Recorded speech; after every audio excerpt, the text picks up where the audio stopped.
अस्सलाम वालेकुम जी। मेरा नाम है शहजाद चौधरी और एक नई वीडियो के साथ आपके सामने हाज़िर हूँ। हम पिछली चंद वीडियोस के अंदर ईरान जंग को स्टडी कर रहे थे, देख रहे थे उसके असरात क्या हैं ईरान के अंदर, उसके ख़त्े के ममालिक के अंदर, अमेरिका ईरान के बीच में।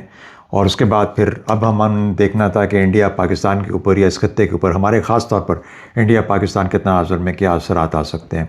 लेकिन इस दौरान में एक बहुत बड़ी डेवलपमेंट हुई है जिसके बारे में बात करना ज़रूरी है, और वो ये है कि मेमोरेंडम ऑफ अंडरस्टैंडिंग जो कि ईरान और अमेरिका के बीच में साइन होना था, जो कि एक किस्म का जंग बंदी का पहला फॉर्मल बाज़ाब्ता मुआहदा है, वो तय पा गया है और उस पर दस्तखत कर दिए गए हैं। कल रात प्रेसिडेंट ट्रंप ने पेरिस में उसके ऊपर दस्तखत किए। आज सुबह ईरान के सदर प्रेसिडेंट पेज़ेश्कियान ने उसके ऊपर दस्तखत किए, और उसके बाद शहबाज शरीफ साहब ने आज ही के दिन में उसके नीचे अंडर राइटर के तौर पे दस्तखत किए।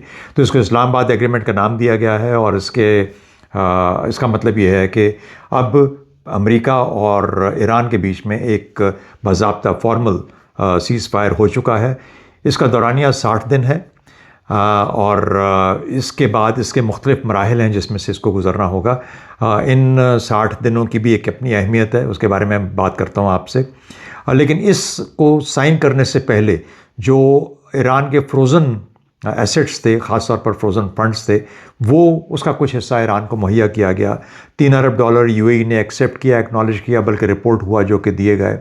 फिर उसके बाद एक ख़बर ये भी थी कि कतर ने भी हो सकता है कि $6 अरब जो हैं वो मुहैया किए हों ईरान को। तो एक तरह से $9 अरब के लगभग जो है वो ईरान को किसी तरीके से मुहैया किया गया है, और जिसके बाद फिर दस्तखत हुए हैं। और इसका मतलब ये है कि कमिटमेंट है दोनों तरफ से कि इस मामले को अब यहाँ पर तय किया जाएगा। ये जो पैसे हैं ये ज़ाहिर है कि यूएस डॉलर्स के अंदर है, करेंसी के अंदर है। तो ये भी एक अहम चीज़ है। उसके बाद जो फ़ौरन जो उसका अमल आया वो ये है कि जो हुर्मुज़ है उसको खोल दिया गया है। लेकिन चूंकि जंगबंदी का पीरियड भी 60 दिन के लिए है, तो हुर्मुज़ भी 60 दिन के लिए ही खुली है। यानी 60 दिन के लिए बगैर किसी टोल के, बगैर किसी फ़ीस के जो जहाज़ हैं वो आमदोरफ्त कर सकते हैं, जो बरामदात हैं तेल की वो जा सकती हैं, जो दरामदात हैं वो भी आ सकती हैं। तो 60 दिन के लिए फ्रीडम ऑफ नेविगेशन जिसे कहते हैं, मुकम्मल तौर पर जैसे पहले था वैसे ही मामला चल पड़ा है।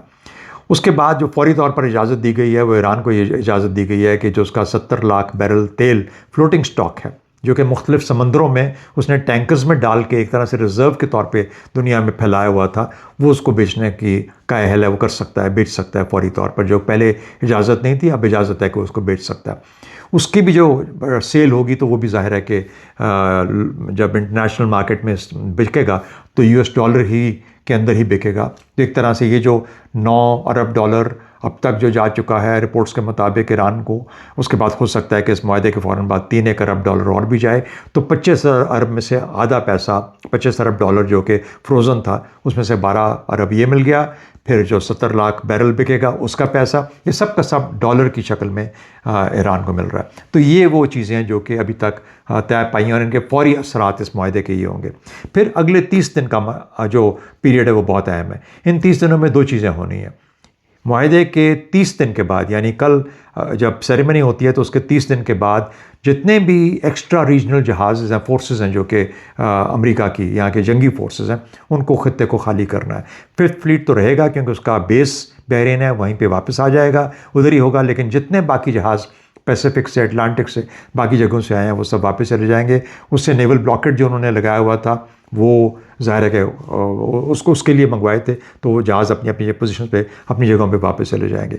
यहाँ ये भी इंपॉर्टेंट है कि नेवल ब्लॉकेट भी ज़ाहिर है कि जब हुर्मुज़ खुली है तो कल ही के दिन में और या आज ही के दिन में नेवल ब्लॉकेट भी मुकम्मल तौर पर हट जाएगा, तो फुल आमदोरफ्त हर तरफ से मुकम्मल इजाज़त दी जाएगी। ईरान तेल अपना फ़िलहाल वो 70 लाख बैरल ही बेच सकता है, और उसके बाद फिर गाहे आहिस्ता आहिस्ता अपनी एक्सपोर्ट्स को आहिस्ता आहिस्ता लेके चलता रहेगा, जिस तरीके से बाकी ममालिक अपनी एक्सपोर्ट्स ऑयल की वहाँ से करेंगे।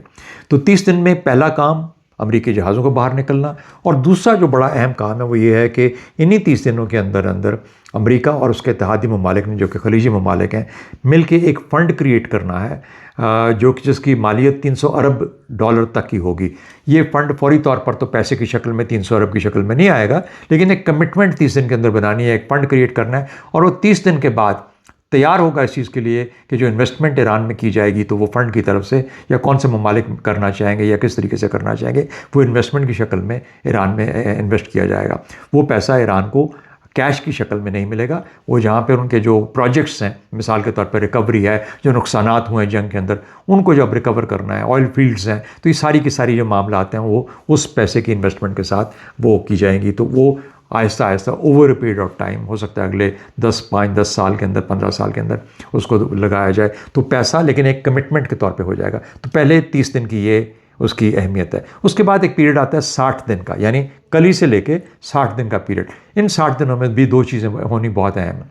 440 किलोग्राम जो कि अफसुदा यूरेनियम था, उसको रिकवर करके उसको ज़ाइल करना है, और ये IAEA international atomic energy agency करेगी, ये उसका काम है, और उनकी मौजूदगी में ये ज़ाइल होगा।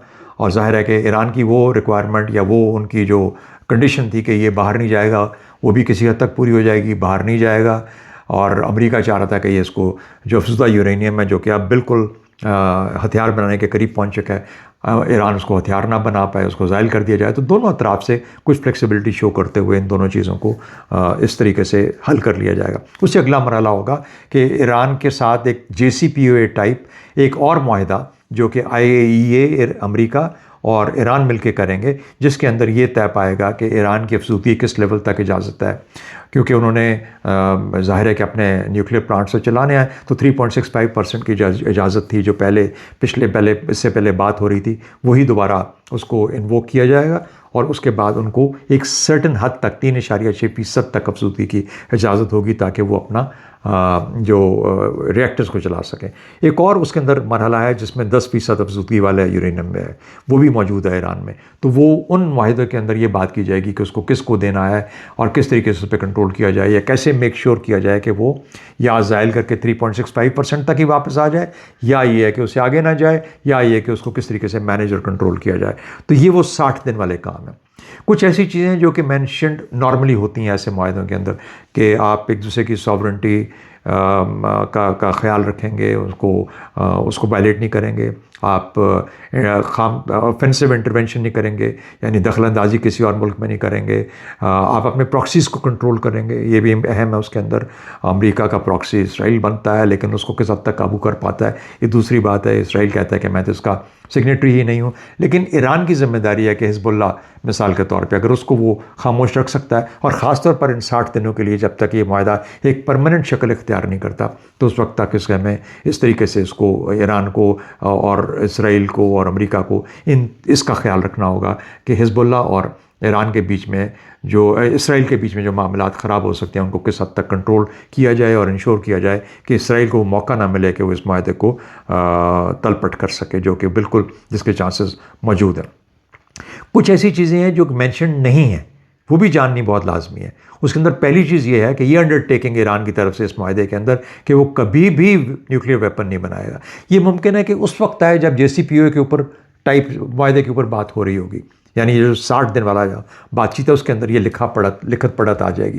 लेकिन फ़िलहाल वो ये कहते हैं कि हम तो NPT के सिग्नेटरी हैं और उसके नीचे हमें हरगिज़ इजाज़त नहीं है, ना ही हमारा प्लान है, ना ही हम उस रास्ते पे चलना चाहते हैं। लेकिन जब आप वो तारीख़ देखते हैं कि 60% तक अफजूदगी कर ली, तो फिर इसका मतलब यह है कि ईरान की सोच तो थी, उस सोच को किस तरीके से उस पैराए में लाया जाता है कि वो कभी भी न्यूक्लियर हथियारों की तरफ ना जाए, वो अमेरिका का इंटरेस्ट होगा, और उसका ताल्लुक किससे होगा कि ये बातचीत किस तरीके से आगे बढ़ती है और वो किस तरीके से उसको बीच में इंक्लूड किया जाता है और किस तरह लिखा जाता है जिसको कि फिर साइन किया जाएगा।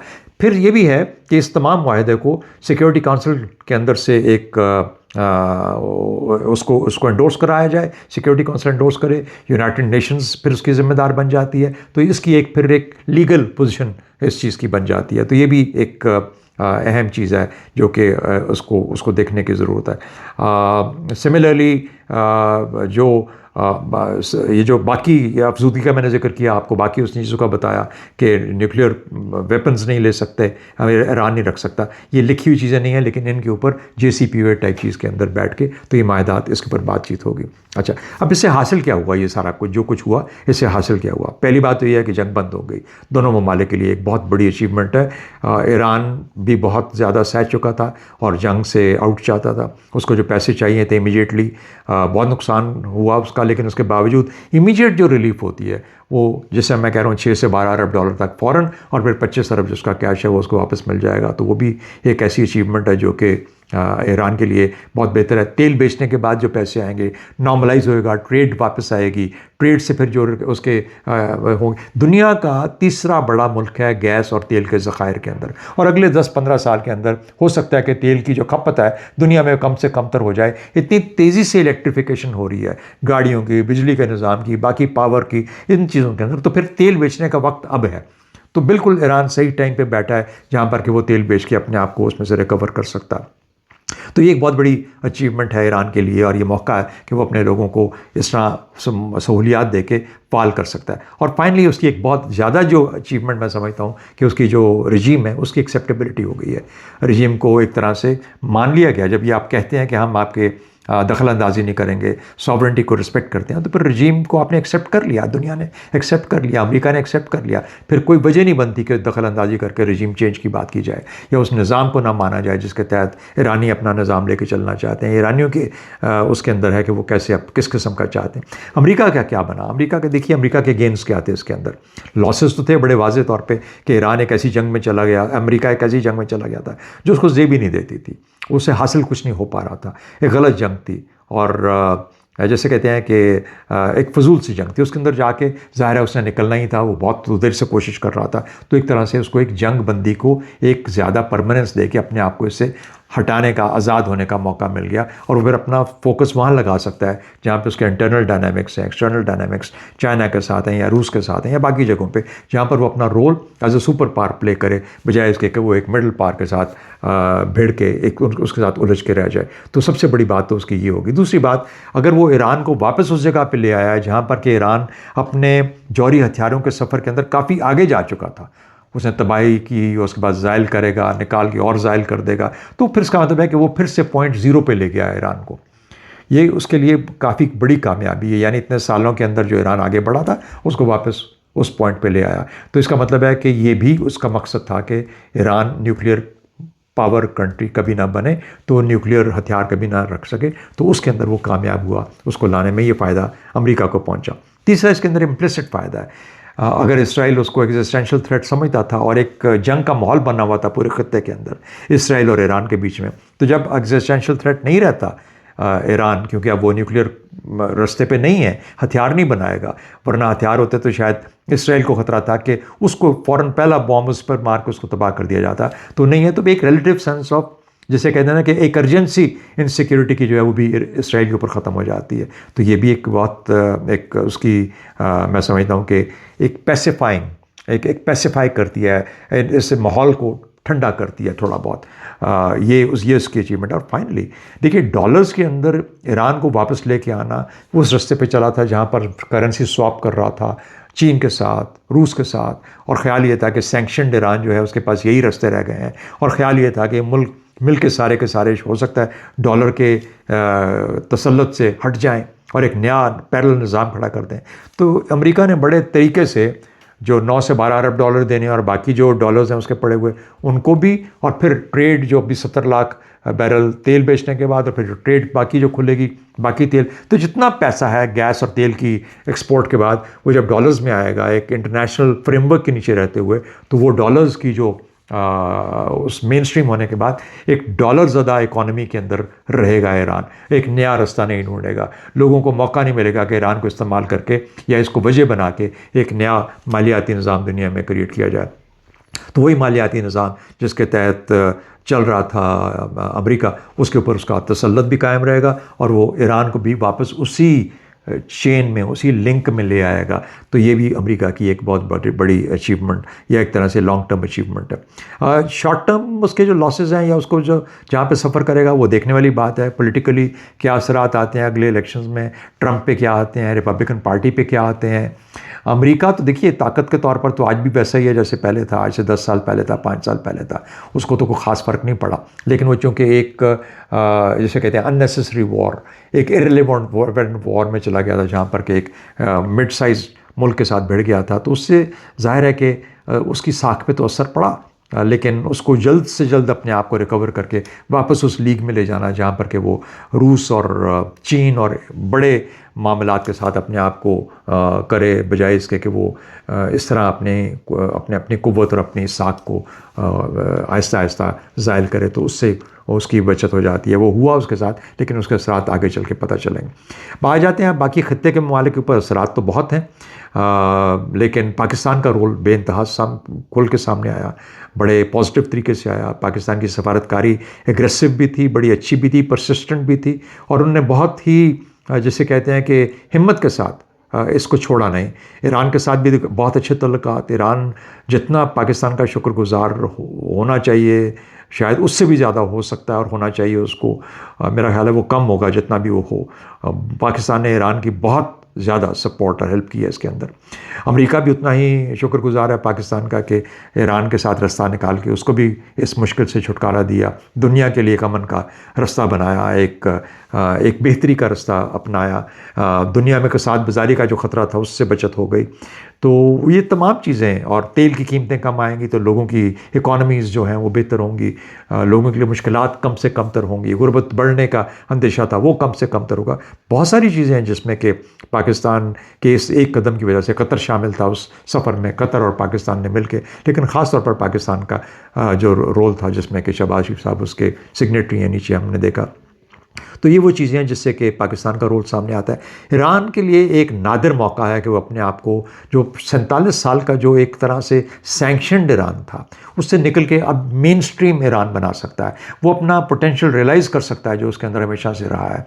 वो एक अच्छा बड़ा मुल्क है, अच्छे काबिल लोगों का मुल्क है, और अब ये जो मौका आया जहाँ पर कि उसके पास रिसोर्सेज भी आएंगी, जहाँ पर उसको ट्रेड का हिस्सा भी बना दिया जाएगा, जहाँ वो अपने सारे जो चेन्स उसको तोड़ के, शेकल्स को तोड़ के सामने आएगा। तो मेरा ख्याल है कि ईरान के लिए भी एक बहुत ही नादिर मौका है। रजीम एक्सेप्ट हो गई दुनिया के अंदर, मान लिया गया आपका हक है, आप रहिए, आपकी हुकूमत है, लेकिन अब उस रजीम ने अपने आप को अपने अवाम के लिए एक्सेप्टेबल बनाना है। तो इसके लिए एक बहुत ही नादिर मौका। खलीज के लिए फिर से अपने ज़्यादा नुकसान हुए बगैर फिर से एक रिकवरी की प्रोसेस खलीजी ममालिक के लिए स्टार्ट हो जाएगी, और फिर एक माहौल बनेगा जिसमें कि शायद ये मिल के एक दूसरे के साथ रहना सीख लेंगे, ईरान और खलीजी ममालिक, और जो खामखा की दुश्मनियाँ थी उनको भी ख़त्म करने का, और एक ऊपर ट्रस्ट ज़्यादा बेहतर तौर पर डेवलप होने का मौका मिलेगा। फाइनली इसराइल की बात आती है। इसराइल का कुछ नहीं कहा जा सकता। वो इसराइल के अंदर चंद आवाज़ें हैं जो कहती हैं कि इसराइल को अपने ख़त्ते के ममालिक के साथ, अरब ममालिक के साथ तल्लुकात अच्छे रखने चाहिए। ये बड़ी सॉलिड और स्ट्रॉन्ग आवाज़ें हैं जो कि इसराइल के अंदर है, लेकिन नेतन्याहू भी जैसे लोग भी हैं और उसके अल्ट्रा राइट विंग जो कोलिशन पार्टनर्स हैं वो ये कहते हैं कि नहीं, हम जंग रहेगी तो हमारी रेलेवेंस है, वो अपनी जंग के थ्रू रेलेवेंस बनाना चाहते हैं। एक जो एलिमेंट सामने आया है सारी जंग के पिछले 3-4 माह के अंदर, वो तुर्की, सऊदी अरेबिया, पाकिस्तान, इजिप्ट और अब ईरान, मेरे ख्याल में ये इन लोगों का, इन मुल्कों का मिल के एक ऐसा तासुर देना कि वो अब इस खत्ते की जो जो जो जो गिरावट थी, एक सिक्योरिटी के जो मामलात ख़राब हो रहे थे, जो जंग का कैफियत थी, उसमें पाकिस्तान तो आगे बढ़ा, लेकिन बाकी ममालिक भी साथ मिल के उन्होंने सपोर्ट किया। तो क्या ये ममालिक मिल के इसराइल के लिए भी एक चेक का ऑर्डर रखेंगे कि ख़बरदार इससे आगे बढ़ने की कोशिश मत करना, ग्रेटर इसराइल का ख्वाब छोड़ दो, अपनी सरहदों में रहो, और फिर उसके बाद 2 स्टेट की पॉसिबिलिटी है जिसके ऊपर फ़लस्तीनियों का जो एक रियासत का हक़ है उसको भी किसी तरीके से लाया जाए। तो ये तमाम चीज़ें हैं जिसकी कि सारी पॉसिबिलिटीज़ एग्जिस्ट करती हैं, ये बन चुकी हैं, माहौल ऐसा बन गया कि इसमें से सब कुछ ये चीज़ें निकल सकती हैं। तो अब सोच ये है और ख़्याल ये होना चाहिए कि तमाम ममालिक इस बात को यहाँ ना छोड़ें, इन लॉरल्स पे डिपेंड ना करें, बल्कि इसके जो मंतकी नताइज हैं या आगे तक बढ़ावा दें, ताकि इन रस्तों के ऊपर से और रास्ते तलाश किए जाएं, और जो ख़तरा इस खत्ते में क्रिएट हुआ था इसराइल की वजह से उसको चेक में डाला जाए, और अगर किसी तरीके से फ़लस्तीनियों की दूसरी रियासत जो बनती है उसको रास्ता बनाया जाए। अमेरिका इस वक्त हम इन मुल्कों की सुन रहा है। देखिए, फाइनली ईरान बज़ाते खुद जब बढ़ के एक मजबूत ताकत के तौर पे सामने आएगा इसी खत्ते के अंदर इन ममालिक के साथ, तो फिर ये अंदाज़ा लगाइए कि पाकिस्तान, ईरान, तुर्की, इजिप्ट, सऊदी अरेबिया, ये तमाम मुल्क मिलके किस किस्म की एक ऐसी ताकत बनेंगे जिसके अंदर शायद इस्लामी ममालिक के ख़िलाफ़ इसराइल जैसे मुल्कों की हिम्मत नहीं पड़ेगी कि वो कोई इस किस्म की एग्रेसिव सोच लेके चलें। तो ये तमाम चीज़ें पॉसिबल हैं। इसके बाद अगला जो हम वीडियो हमें करनी चाहिए वो इस पे करनी चाहिए कि कुछ ये ख्याल किया जा रहा है कि इस सारे इलाके की शायद हैयत ही बदल जाएगी, और ख़ास तौर पर हिंदुस्तान में इसके बारे में थोड़ी सी परेशानी है। इसके बारे में अगली वीडियो में आपसे बात करेंगे। बहुत शुक्रिया।